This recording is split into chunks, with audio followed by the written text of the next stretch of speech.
Hello everyone, my name's Andrew. I want to make a quick video about, why I became a raw vegan. I know people get a lot of flack online about that sort of lifestyle. Many years ago, I knew what veganism was generally. It's essentially, I wasn't eating animal products, and that includes eggs.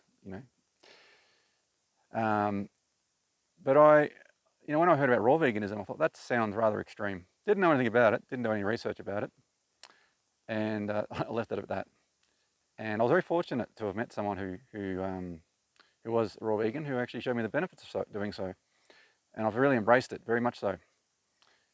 So some of the reasons why people may get into it initially, yes, there's the way I look at it, there's three reasons that I can think of that people become vegan.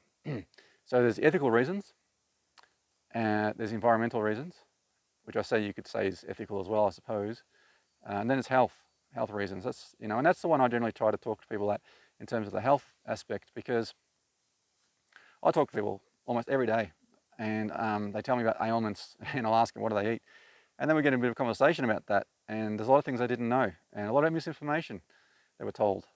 So in terms of our health, you start to realise the benefits of, not just veganism, but raw veganism in particular. Is you'll understand, well, where a lot of our health problems come from is food. Food is up there with the number one things. It's probably predominantly where most illnesses come from, not the only ones. We have environmental factors as well, but most of it comes from our food. If you just have a look at the packages of most things and you read what it says, it's like, and then you look at what those things are, you realise how unhealthy a lot of this stuff is. And there's so many different ways to go about this. I'll have a lot to say about it, but I'm just not trying to make a lecture here of a few hours. But a lot of the food we eat is inflammatory. That means it causes inflammation in the body. So a lot of things like arthritis, for instance, when people change their diet to stop eating dairy, even meat and sugar and things like that, they notice that the symptoms get better, and in some cases they go away completely. Now, you're not going to be told that, generally speaking, from the medical field. They'll make it sound like a bunch of hooey that we don't know what we're on about, people who are talking about the foods. But the thing is, you can prove it to yourself just by doing it, and there's a lot to learn about it. But it's not just the foods itself, in my opinion. That's sort of a secondary thing. The first thing we need to do is we've got to clean ourselves out of all the crap we've already got in there. Okay, so we've got to remove the foods that are causing problems, and of course we want to add foods that are going to support our bodies. But we also need to clean ourselves out. There's so much gunk inside us, and you'll notice once if you start doing juicing, like juice fasting, for instance, and that's pretty much where you have a lot of like green juices. You might have a little bit of fruit in there too, and it depends on what you got going on health-wise. You might not want to have too much fruit, but and when you do that, you start cleaning out the whole system. And when you start going to the toilet after a few days and you haven't had any solid food, you'll start to notice things still coming out, and you think, okay, where's all this solid stuff coming from? And if you do it long enough, you'll start to see things come out that it's not even poo anymore. It's something else, and it's often referred to as mucoid plaque. And if you look up online, you do any sort of research on what I'm saying here, you'll find a lot of things saying, oh, it's not true, it's not real. But there's nothing better than proving it to yourself when you do it. And don't just take my word for it, you shouldn't take anyone's word for anything. But you do it for yourself and you'll start to see it. And it's quite incredible actually what comes out, right? And as you do that, a number of things happen, because essentially what we're told in the medical field, the general allopathic care system, is it's germs that make us sick. And it's not exactly true.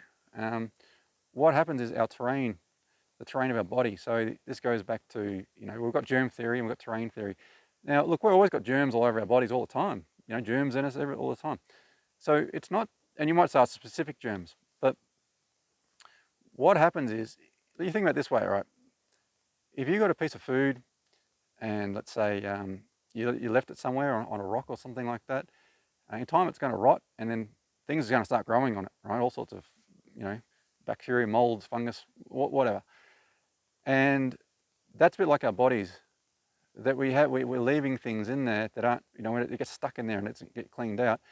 And then when all these the wrong things start to grow, we also eat the wrong foods, again, eating, which, like, it's particularly when you don't eat organic foods. I mean, I know it's not cheap, and some foods you can get away with maybe a bit more than others, but not eating organic. But what happens is a lot of foods we eat, when we eat goes down, it destroys the microbiome in our gut, and our gut's a very powerful thing for keeping us healthy. It's also one of the things with, say, mental health issues, that serotonin being a very powerful neurotransmitter for the brain, it's not the chemical imbalance that we're often told about. You can research this yourself, that's been debunked, but it's in our gut. So when we're eating all these foods that have been pumped full of antibiotics and pesticides and all that, that's killing all the good microbiomes, all the gut bacteria. It's killing it. That's why we want to eat, you know, healthy foods and grow our own. Ideally, if you can grow your own, even better. You know, and take care of things without chemicals, because those chemicals, they're not just getting into your cells. They're killing the you know, the sort of life force within inside your gut. And you know, that's what antibiotics are. They're the anti of probiotics. Now, I think some people might have heard of probiotics, which people often espouse, oh, dairy and things like that. You personally just stay away from dairy. I mean, I've got a lot to say about this stuff, but I've got to try and keep this under 10 minutes, so it might be a little bit all over the place at the moment. But anyway, without getting too deep into that, I'll come back to my initial thing. I was going to say, why did I become raw vegan? Well, when we cook our food over a certain temperature, we destroy vitamins in the food. Okay, it's usually over 40 degrees Celsius, so I'm not sure what that is, Fahrenheit, 107 maybe. We kill enzymes, okay, in the food, and biophotons. Minerals aren't so much a problem; they tend to get through a little bit better. But so I didn't just come to this to get over an illness as such, which some people do. They come into learning about more food and stuff like that because they've got a health problem. So that's definitely an introduction to it. Then when you get past, you know, fixing the problem, you might say, I want to be healthier. Okay, and that's obviously the next step.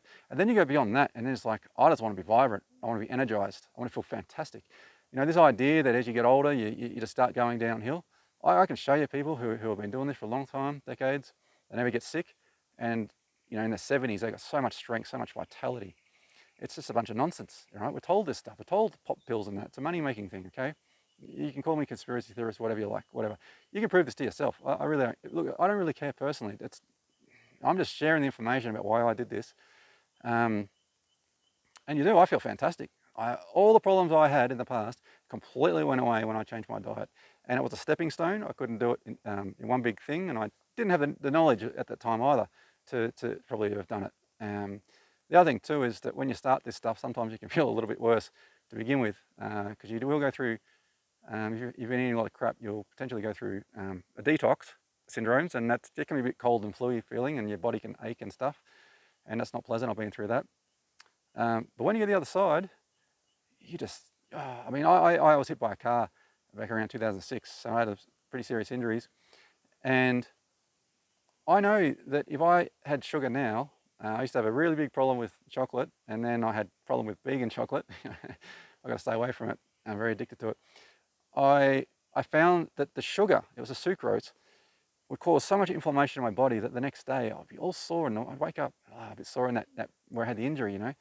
But then when I don't do that, when I just eat really well, and I generally only eat one meal a day, although lately I've been relaxing a little bit more, and I might have a second meal, or additional meal, maybe around lunchtime sometimes. Not because I'm hungry, but I'm in a beautiful place, as you can kind of see. I know the camera's picking up very well. And the warm weather, lots of tropical fruit and things, and sometimes it's just a wonderful thing to have. Anyway, we're getting close to 10 minutes on this video, and I wanted to keep it under that so I can get it on different platforms. But essentially, yeah, I became a raw vegan because I wanted to get maximum nutrition out of my body. I know I've left a lot out because I can't condense it all into 10 minutes. So, but essentially it'll change your life. And I don't think everybody can live a full-blown raw vegan diet all the time, but you can incorporate raw aspects into your life when you learn more about it. And I'd like to educate people about it as much as I know.